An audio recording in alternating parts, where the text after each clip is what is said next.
I asked, "Can you feed me?" तो यहाँ पे जो नरेटर है, जो चोर है, तीफ है, वो पूछता है क्या तुम मुझे खाना खिला सकते हो? तो अनिल जो है वो पूछता है कैन यू कुक? तो अगेन जो नरेटर है, थीफ है, वो बोलता है I can cook. I lied again. यहाँ पर उसने फिर से झूठ बोला कि वो खाना बना सकता है। If you can cook then maybe I can feed you. तो अनिल जवाब देता है कि अगर तुम खाना बना सकते हो तो शायद मैं तुम्हें खाना खिला पाऊँ। He took me to his room over the Jumna sweet shop and told me I could sleep on the balcony. तो अनिल उसे अपने घर लेके गया, अपने रूम लेके गया जो जुमना स्वीट शॉप के ऊपर था, और उसने उसे कहा कि तुम यहाँ पे बालकनी में सो सकते हो। But the meal I cook that night must have been terrible because Anil gave it to a stray dog and told me to be off. और उस रात जो नरेटर ने, जो थीफ ने खाना बनाया था वो बहुत ही टेरिबल था, क्योंकि अनिल ने उसे एक रास्ते के कुत्ते को दे दिया और उसे कहा कि यहाँ से चले जाओ। स्ट्रे डॉग यानी कि जो कुत्ते जो हमें दिखते हैं गलियों में, वो जिनके कोई मालिक नहीं होते। But I just hung around smiling in my most appealing way and he couldn't help laughing.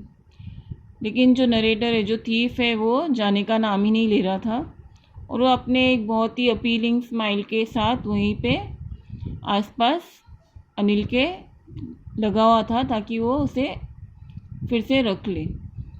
और अनिल हंस पड़ा इस चीज़ पे कि वो जाने की वजह उसके पास और रहना चाहता है। Next para, later he patted me on the head and said never mind he teach me to cook. तो थोड़ी देर बाद उसने मेरे सर पर पैट किया, थपथपाया और बोला कि कोई बात नहीं, मैं तुम्हें खाना बनाना सिखा दूंगा।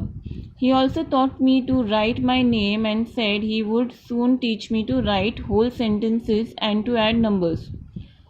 उसने मुझे बाद में लिखना भी सिखाया, मेरा नाम लिखना सिखाया, और उसने ये भी कहा कि वो मुझे आगे जाके फुल सेंटेंसेस लिखना भी सिखाएगा और नंबर्स ऐड करना भी सिखाएगा। I was grateful. तो यहाँ पे जो थीफ है वो बहुत ही उसका शुक्रगुजार था। He was very grateful to him. I knew that once I could write like an educated man there would be no limit to what I could achieve. और यहाँ पे जो थीफ है उसका दिमाग कुछ और ही चल रहा था कि अगर मैं एक बार पढ़ लिख जाऊँ, एक एजुकेटेड मैन की तरह लिखने और पढ़ने लगूँ, तो मैं जो अचीव कर सकता हूँ उसका कोई लिमिट ही नहीं होगा। Next para, it was quite pleasant working for Anil. तो अनिल के लिए काम करना बहुत ही प्लेजेंट था, बहुत ही खुश करता था इस चीज़ को। I made the tea in the morning and then would take my time buying the day supplies, usually making a profit of about ₹1 a day. I think he knew I made a little money this way, but he did not seem to mind.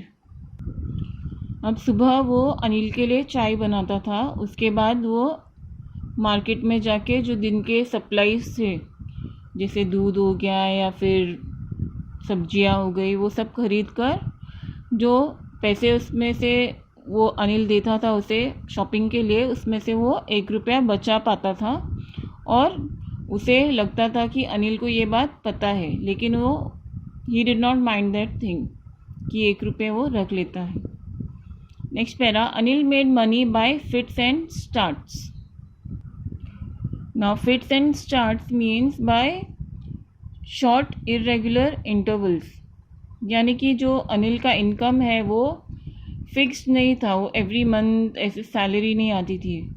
वो ऐसा काम करता था जिसमें उसे कभी पैसे 1 महीने में आए, कभी 15 दिन में आए, या फिर कुछ महीने तक आए ही ना। He would borrow 1 week lend the next. तो कभी वो 1 हफ्ते कभी बोरो करके चलाता था, फिर उसके बाद फिर लेंड द नेक्स्ट, फिर उसके बाद फिर से लेंड करता था। He kept worrying about his next check.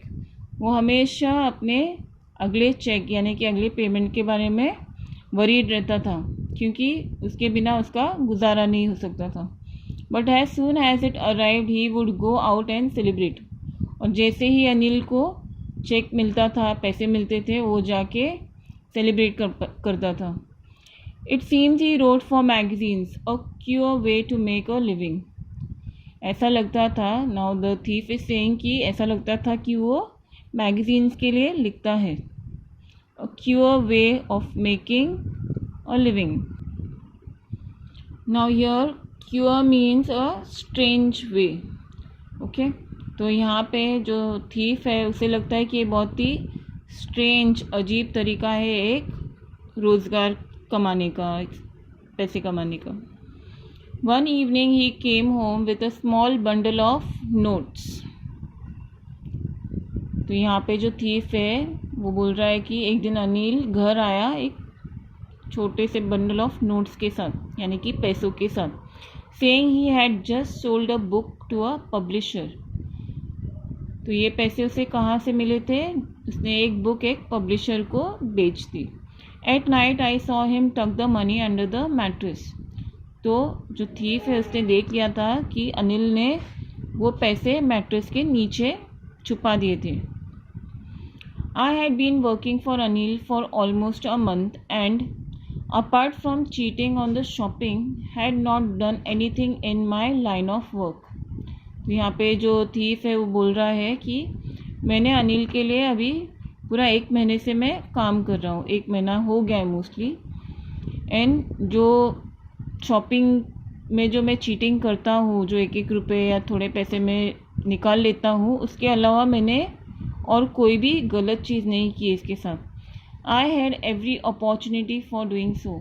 और मेरे पास उसे चीट करने की बहुत सारी अपॉर्चुनिटीज़ थी. Anil had given me a key to the door and I could come and go as I pleased. Anil ने जो थीफ है उसको दरवाजे की चाबी भी दे रखी थी, तो वो जब चाहे आ जा सकता था, जैसे whenever he pleased. He was the most trusting person I had ever met. तो यहाँ पे थीफ बोल रहा है कि ये सबसे ट्रस्टिंग पर्सन है, यानी कि ये ऐसा इंसान है जिसने मुझ पे इतना ट्रस्ट दिखाया है, जिससे मैं कभी मिला हूँ. ऐसे इंसान से मैं कभी नहीं मिला हूँ जिसने मुझ पे इतना ट्रस्ट दिखाया है.